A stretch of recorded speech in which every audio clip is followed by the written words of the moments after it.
دیتے ہیں۔ یہ بہن نے فرمایا کہ اگر ہم برتن وغیرہ دھو رہے ہیں، کسی کا جھوٹا پانی جیسے گلاس لگ جاتے ہیں اس میں پڑا ہوا ہے، اگر ہم اس کو پھینک دیں تو کیا یہ بھی اسراف میں آئے گا؟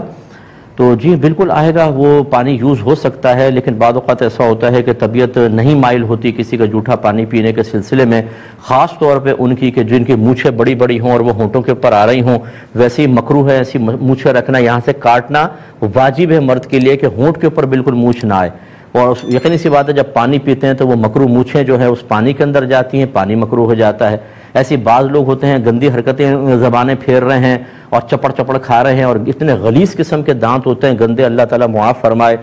پتہ نہیں کون کون سے میں نام نہیں لیتا ہوں کہ کمپنی ناراض ہو جائے، فلاں چیز کھا لی فلاں چیز کھا لی، اور اتنے گندے دانت کہ وہ شرم کی وجہ سے مسکراتے بھی کھل کر نہیں پڑھ کے ہنستے رہیں گے۔ وہ لوگ سمجھتے ہیں شاید یہ بڑا شرمیلا ہے، شرمیلا نہیں ہے، بلکہ یہ اپنے خوبصورت دانتوں کی زیارت نہیں کروانا چاہتا ہے کہ لوگ ایسا نہ ہو کہ حسد و رش کی وجہ سے بے ہوش ہو کے زمین پہ گر جائیں۔ تو وہ گندا پانی اگر پی کر پھر وہ ہمیں دے اور اس کے دانت اتنے غلیظ ہوں تو کہاں دل چاہے گا؟ تو خلاصہ کلام یہ ہے کہ اس کو نالی میں بہانے کے بجائے کسی کیاری وغیرہ میں ڈال دیں، یا آج کل گرمیاں جیسے ہیں کوئی پرندوں کا برتن رکھ لیں اس کے اندر ڈال دیں تاکہ پرندے اس کو پی جائیں، لیکن بہرحال بغیر ضرورت کے اس پانی کو ضائع کرنا بھی شرعاً ٹھیک نہیں ہوگا۔